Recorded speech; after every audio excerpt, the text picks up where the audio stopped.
Existence is a trap. All of a sudden you become conscious, and there you are without consent. They talk about consent a lot. Well, existence itself is without consent.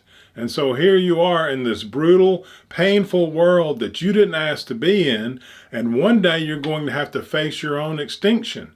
So you didn't ask to be born into this world, for your consciousness to be born into this world, and you don't want it taken away once it is born. That's a characteristic of having a born consciousness, is that you're scared to have it taken away, and you don't know what's going to happen after death. Maybe it's not taken away. Maybe it's going to be worse. Maybe it's going to be better, but you don't know.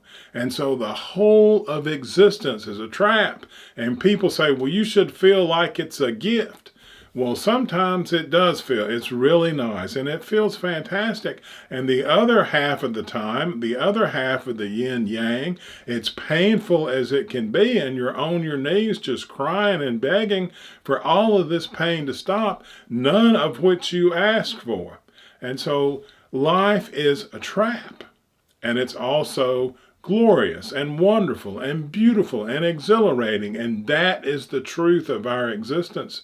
This idea that we're going to get to a place where it's nothing but the good feelings has nothing to do with existence whatsoever.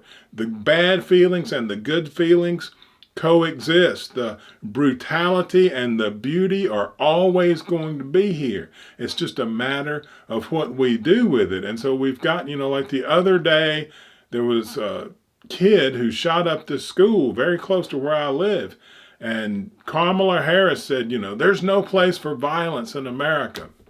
There's going to be violence as part of the world. Violence is part of being alive. Violence is in human beings because we are part of the world. And in the country, if you go to Singapore, there's very little violence. When a government says there's no place for violence, that means that's because they're going to cane you in public. Because the government will tell you everything to do. They will control your every behavior, and you will have no self left. And that's what she means when she says there's no place for violence in America. I don't think she knows that, but that's the only way to make that happen. We've got to start looking at stuff and being honest and protecting freedom, or we're going to lose ourselves.